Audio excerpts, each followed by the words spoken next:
Imagine you are floating in space, not near anything dramatic, just out there in the quiet dark between stars. Now imagine something ahead of you. It doesn't glow. It doesn't flash. It makes no sound, obviously, because sound doesn't travel in space. It just sits there, perfectly black, perfectly circular, perfectly still against the background of distant stars. You don't feel anything unusual. No alarm, no warning, no physical sensation pulling you toward it. And then you cross a line. You don't see the line. You don't feel it. There is nothing there, no wall, no barrier, no surface you can touch, just an invisible boundary in an empty space. But the moment you cross it, everything changes. Because on the other side of that line, every path your future could possibly take, every direction you could move, every decision you could make, every photon of light that leaves your body, all of it leads to exactly one place. The center, the singularity, the end. You cannot turn around, not because you aren't strong enough, not because some force is holding you back, but because turning around is no longer a direction that exists for you. In the geometry of space-time on the other side of that boundary, all roads lead inward. The concept of away from the center has ceased to exist as a spatial direction. It has become the past. That boundary is called the event horizon, and it is one of the most extraordinary things in the known universe. Not because of what it's made of. It isn't made of anything. Not because of how it looks. It is, by definition, invisible. But because of what it means. About gravity, about light, about time, and about a question so fundamental that some of the greatest physicists alive today still argue about the answer. What happens to the information of everything that falls in? Let's start with a question that sounds simple but isn't. What is a black hole? Most people would say an extremely massive object with gravity so strong that nothing can escape it, not even light. And that's a reasonable first answer. But it skips over something important. Why can't light escape? What is actually happening at the boundary, the event horizon? That makes it a one-way door? To understand that, we need to go back to 1916. Albert Einstein had just published his general theory of relativity the previous year. The equations were extraordinarily complex. Almost nobody expected anyone to solve them exactly, at least not quickly, but a German physicist named Karl Schwarzschild managed it. And he did so while serving on the Russian front during the First World War. He sent his solution to Einstein in a letter. Einstein was astonished. And within that solution, hidden in the mathematics like a ghost in the machine, was something that made even Einstein uncomfortable. The equations predicted that if you compressed enough mass into a small enough volume, something extraordinary would happen to the surrounding spacetime. There would be a critical radius, now called the Schwarzschild radius, at which the curvature of space becomes so extreme that escape velocity equals the speed of light. Escape velocity is a concept most of us have encountered before. It's the speed you need to travel to break free of a gravitational field without any further propulsion. To escape Earth, you need to be traveling at roughly 11 kilometers per second. To escape the Sun, about 620 kilometers per second. These are fast, but not impossibly fast. Now imagine scaling up the mass. The escape velocity climbs. At some point, if you compress the mass tightly enough, the escape velocity reaches 300,000 kilometers per second, the speed of light. That surface is the event horizon. And here's the key thing to understand. The event horizon isn't the black hole itself. The singularity, the infinitely dense point at the center, is the black hole. The event horizon is just a radius in space, an invisible sphere, a mathematical surface with no physical substance. Nothing is there. There's no wall, no membrane, no exotic material. Just the geometry of space-time, warped to such a degree that it becomes one-directional. Think of it this way. Imagine you're on a moving walkway in an airport. One of those flat escalators that carry you along even if you just stand still. Now imagine the walkway speeds up, then speeds up more. At some point, even if you walk as fast as you possibly can in the opposite direction, you're still being carried along. You can't make progress backward, no matter how hard you try. The event horizon is the point at which space-time itself is flowing inward faster than light. Light moves at the ultimate speed limit of the universe. But inside the event horizon, the inward flow of space-time exceeds even that. So light, no matter which direction it points, ends up moving toward the center. Not because something is pulling it, but because inward is simply the only direction that exists. Here's where things get genuinely strange. Because the experience of crossing an event horizon depends completely on who you are and where you are watching from. Imagine two observers. One is you, falling feet first into a stellar mass black hole. The other is a friend of yours, watching from a safe distance. Let's say far enough away that they're in no danger. From your perspective, something remarkable happens. You don't experience anything unusual when you cross the event horizon. No flash of light, no sudden jolt, no alarm. You simply fall. If the black hole is large enough, and we'll come back to why size matters, you might not even notice the moment you cross the boundary. You'd feel weightless, the way astronauts feel weightless in orbit. And you'd continue falling until, eventually, the tidal forces near the singularity would begin to stretch you in ways that are not survivable. But at the horizon itself, perfectly calm. From your friend's perspective, however, something entirely different appears to happen. They're watching you fall, and as you get closer and closer to the event horizon, they notice something. You slow down. Not because you are actually slowing down, but because the light that carries your image to them is taking longer and longer to escape the increasingly intense gravitational field. Time dilation, the same effect we explored in gravitational time dilation, is stretching out every second of your fall. From their point of view, you appear to approach the event horizon asymptotically, getting closer and closer, slower and slower, without ever quite reaching it. Your image freezes, redshifts, fades, becomes invisible. To your friend, you never cross the event horizon at all. To you, you cross it without noticing and continue falling to the singularity in a finite amount of your own time. Both of these things are simultaneously true, and both are completely consistent with the laws of physics. General relativity allows for this apparent paradox because time itself is not a fixed background against which events happen. Time is part of space-time, and space-time is curved. The same event, you crossing the horizon, can happen at different times, or apparently not happen at all, depending on where you are watching from. This is what Einstein meant when he said, "Gravity warps time," not as a metaphor, as a physical, measurable, verifiable fact. You might be wondering, how big is an event horizon? And the answer is remarkable, because it scales directly with mass. The Schwarzschild radius, the radius of the event horizon, is directly proportional to mass.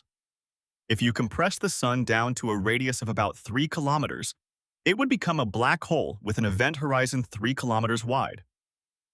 That's roughly the size of a city. If you compress the Earth down to its Schwarzschild radius, you'd end up with an event horizon smaller than a marble, about 9 millimeters across. But not all black holes are stellar mass objects.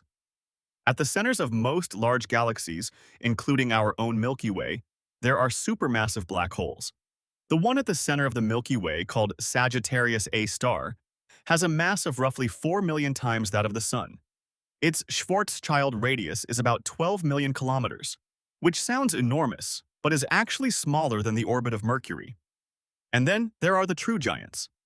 In 2019, the Event Horizon Telescope collaboration published the first image of a black hole's shadow, the region of darkness around the event horizon caused by light being bent and captured.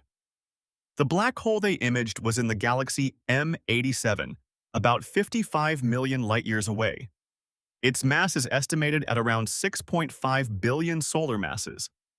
Its event horizon spans a distance larger than our entire solar system. Now, here's why size matters for the falling-in experience. The tidal forces, the stretching sensation caused by different parts of your body being pulled at slightly different rates, become more extreme the more tightly curved the gravitational field is. Near a small, stellar mass black hole, the event horizon is close to the singularity, and the gradient of gravity across your body is enormous. You would be torn apart, what physicists cheerfully call spaghettification, long before you crossed the event horizon.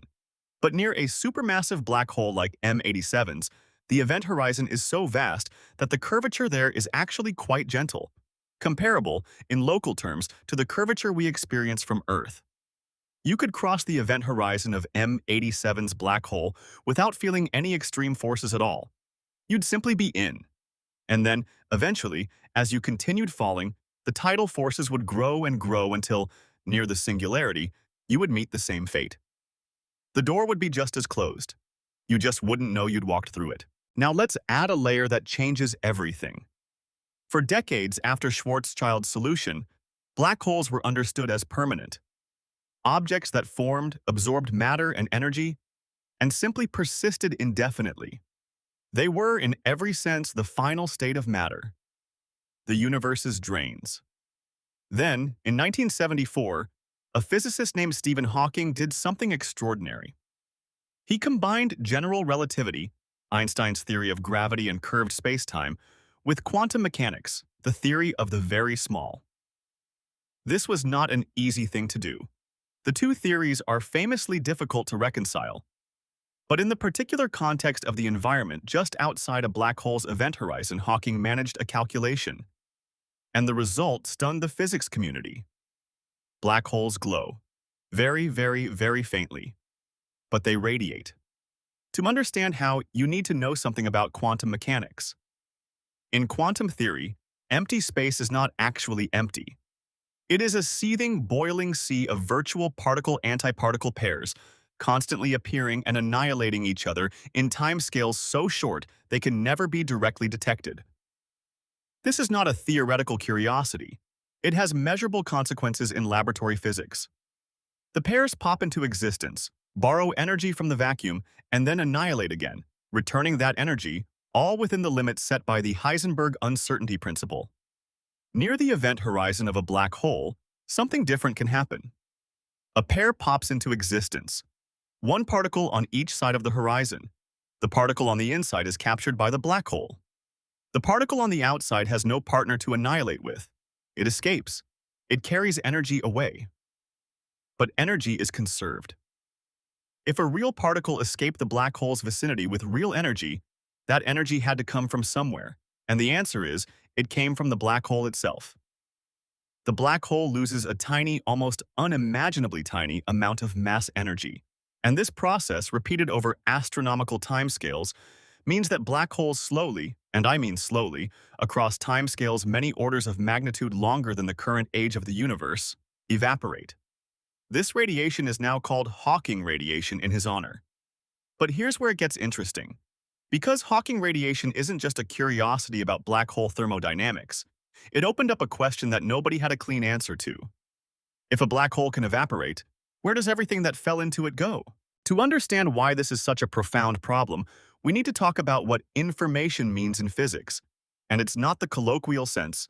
We're not talking about emails or encyclopedias.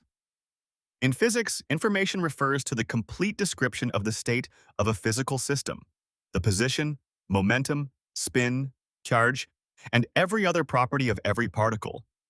If you knew the complete informational state of a cup of tea, you could, in principle, reconstruct everything about it. Its temperature, its chemical composition, the exact trajectory of every water molecule. And here's the crucial part. One of the most foundational principles of quantum mechanics is that information is conserved. It can be transformed, scrambled, hidden, but it cannot be destroyed. This is called unitarity. It's not an optional add-on to quantum mechanics. It's built into the mathematical structure of the theory, deep down, at the bedrock level. Now, a star collapses. It forms a black hole. Over its lifetime, the black hole absorbs gas, dust, planets, stars, light, all of it carrying information about what it was, its constituent particles, their states. That information falls through the event horizon. The black hole then slowly evaporates through Hawking radiation. And the problem is this. Hawking radiation, as Hawking originally calculated it, is completely thermal. It's random. It carries no information about what fell in.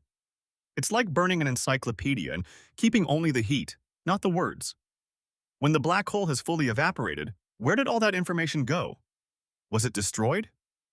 If yes, if information really can be lost inside a black hole, then quantum mechanics is wrong. Or at least incomplete. and not wrong in some minor edge case way. Wrong at a foundational level. If no, if information somehow survives, then it must be encoded somewhere. Either in the Hawking radiation in some subtle, scrambled form, or stored on the event horizon itself, or carried out through some mechanism we don't yet understand. But all of these options have their own severe problems. This is the black hole information paradox, and it is genuinely one of the deepest unsolved problems in all of theoretical physics. Jacob Bekenstein, a physicist working in the 1970s, had already noticed something remarkable. The entropy of a black hole, a measure of its information content, seemed to scale not with its volume, as you'd expect for a normal three-dimensional object, but with the area of its event horizon. This was strange. Volume grows as the cube of radius. Area grows as the square. Why would information scale with the surface rather than the interior? This result suggested something deeply peculiar about black holes. It suggested that, in some sense, all the information about the contents of a black hole might be encoded on its two-dimensional surface, the event horizon, rather than distributed through its three-dimensional interior. This idea was later formalized and extended into what is now called the holographic principle, the notion that the maximum information content of any region of space is proportional to its surface area, not its volume, and that our three-dimensional universe might itself be a kind of projection from a two-dimensional informational boundary. But wait, we're getting ahead of ourselves. Let's focus on the paradox itself, because the resolution, if there is one, is still being fought over. For decades after Hawking's 1974 paper, physicists tried to resolve the information paradox in various ways. One approach argued that maybe the information really is carried away in the Hawking radiation, just scrambled so thoroughly that it would be practically impossible to extract, like burning a book. The information is technically still present in the smoke and ash and photons, just hopelessly mixed up. This was a popular position and was associated with physicists like Juan Maldacena and his work on something called the ADS/CFT correspondence, which we'll return to in a moment. Stephen Hawking himself, for much of his career, argued the opposite. That information was genuinely lost, that black holes were an exception to quantum unitarity. This put him in direct conflict with almost the entire quantum gravity community, who felt that this could not be right. Then, in 1997, Hawking and Kip Thorne famously made a bet with John Preskill. Hawking and Thorne wagered that information was lost in black holes. Preskill bet it was preserved, the prize, an encyclopedia of the winner's choice. In 2004, Hawking conceded. He gave Preskill a copy of a baseball encyclopedia. Though Thorne never accepted the concession, and many physicists felt the issue was far from settled. But then in 2012, a group of physicists, Ahmed Almheri, Donald Marolf, Joseph Polchinski, and James Sully, published a paper that shook things up all over again. They showed that the standard resolution had a devastating internal contradiction. Here's the problem they identified. It's called the firewall paradox. Think about the Hawking radiation. Over time, as a black hole emits more and more Hawking radiation, that radiation accumulates outside. If information is to be preserved and carried out in the Hawking radiation, then early and late radiation must be quantum mechanically entangled with each other. This entanglement is what allows the scrambled information to, in principle, be reconstructed. But quantum mechanics has a rule called monogamy of entanglement. A particle can only be fully entangled with one other thing at a time. It can't be fully entangled with two separate systems simultaneously. And here's the contradiction. The Hawking particle that escapes the black hole has to be maximally entangled with the earlier Hawking radiation to preserve information. But it also has to be maximally entangled with its partner particle inside the black hole to maintain the smooth, empty, calm spacetime at the horizon that we assumed when we said an infalling observer wouldn't notice anything. It can't do both. You have to choose. If you choose to preserve information, you get a firewall. At the event horizon, instead of smooth, empty space, there is a seething wall of high-energy radiation that would incinerate anything falling in. The peaceful crossing we described earlier? It doesn't happen. You burn. If you choose to preserve the smooth crossing, You lose unitarity. Information is destroyed. Neither option is acceptable. Both contradict something fundamental. This is the firewall paradox, and it remains one of the most contentious open problems in theoretical physics today. So, what are the possible ways out? One proposal involves something called black hole complementarity, developed in the 1990s by Leonard Susskind, Lars Thorlacius, and John Uglum.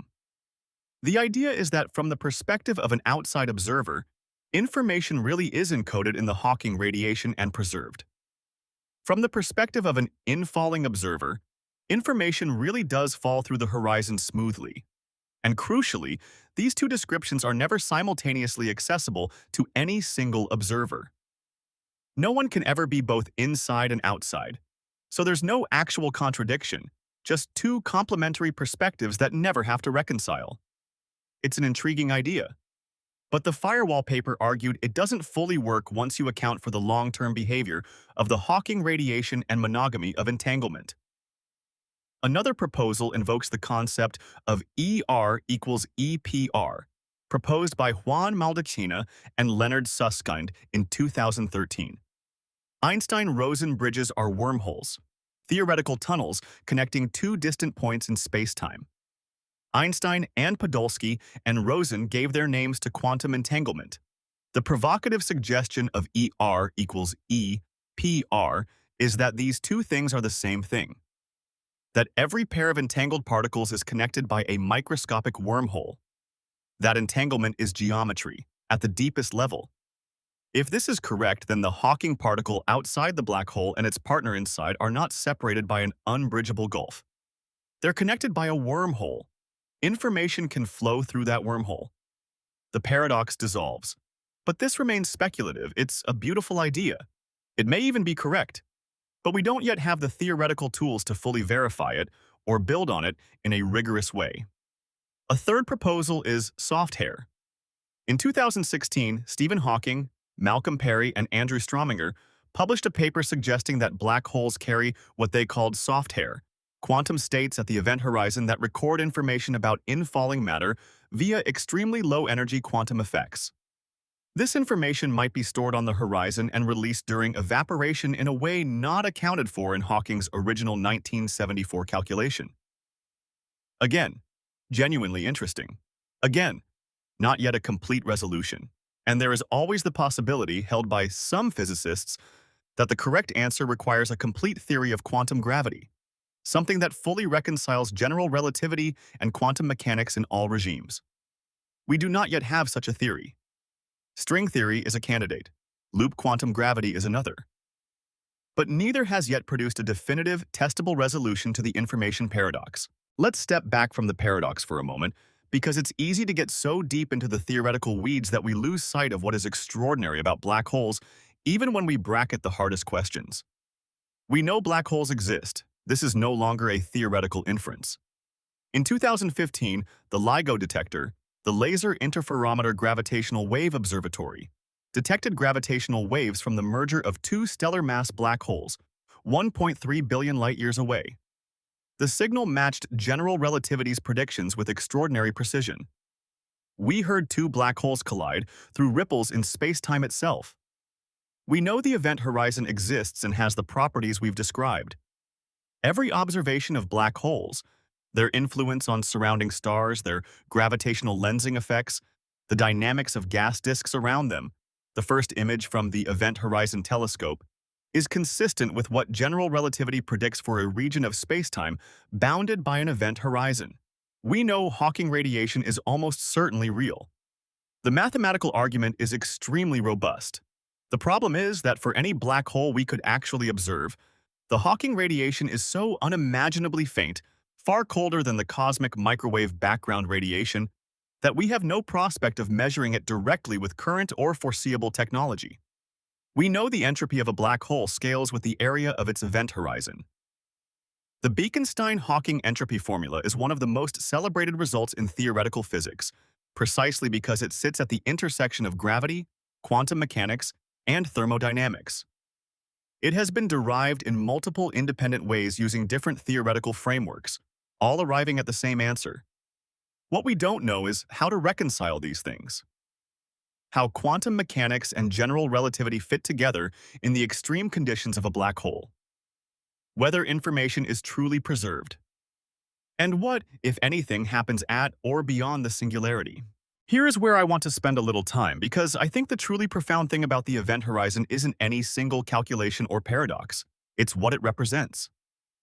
Every other boundary we encounter in the universe is one we can, in principle, come back from.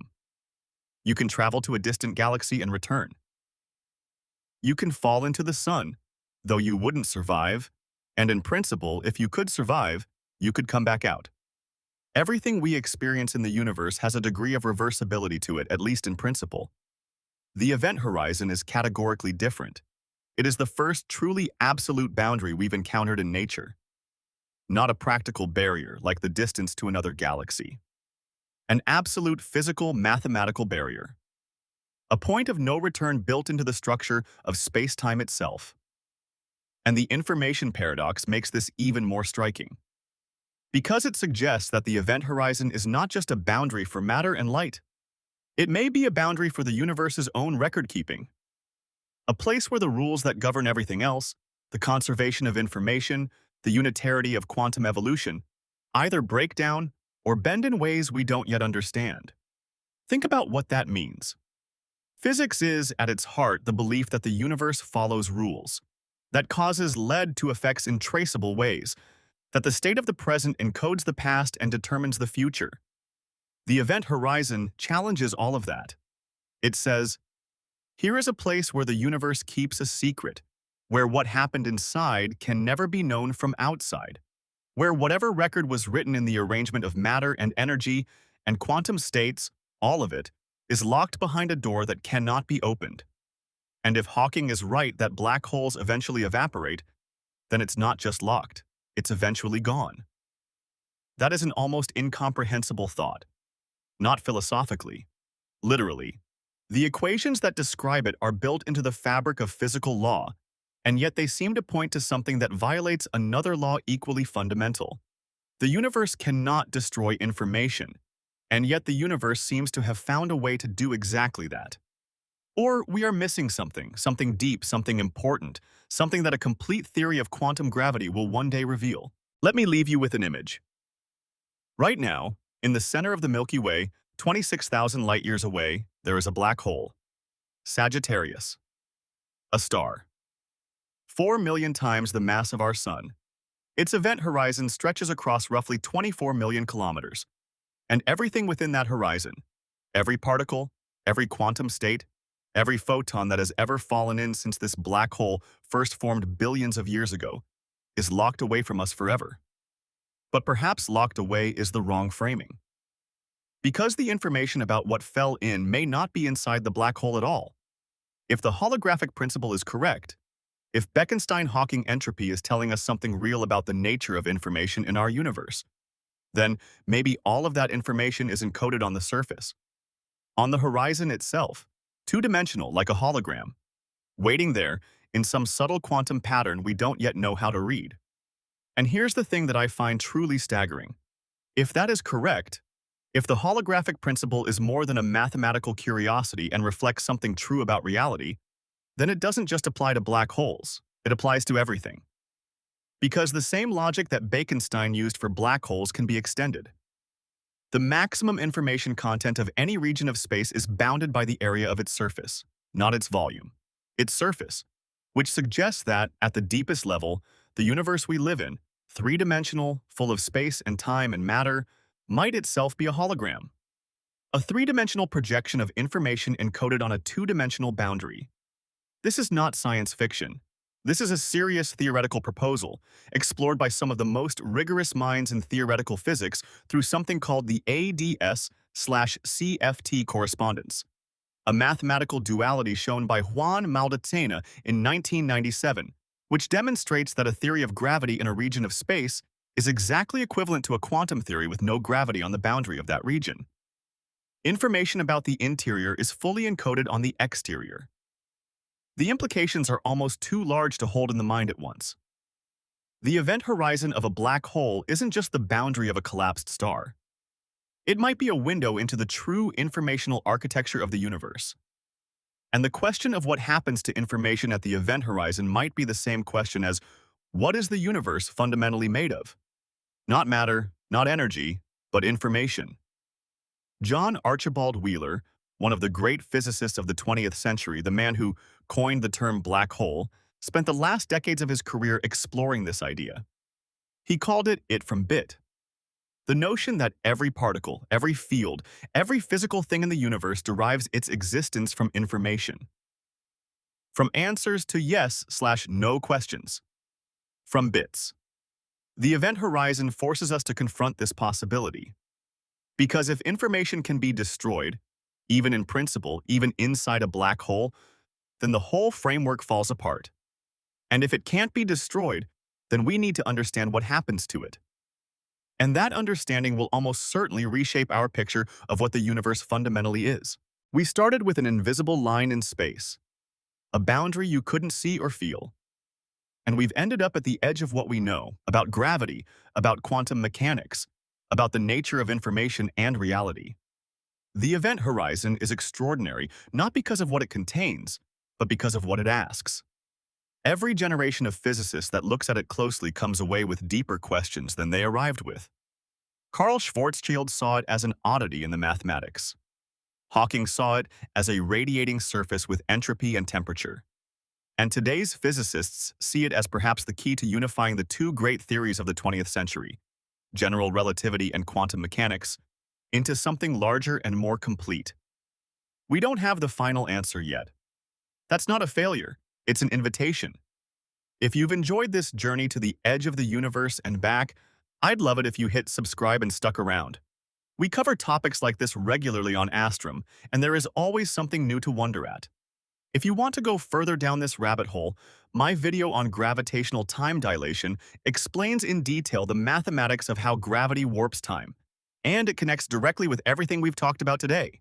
And a warm, genuine thank you to our astronauts on Patreon. This video, like every video on this channel, exists because of your support. You make it possible for us to spend the time it takes to do these topics properly without cutting corners. If you've ever thought about joining the crew, we'd love to have you aboard. Every new astronaut helps us go further and explore bigger ideas. Until next time, keep looking up. There is always more to find.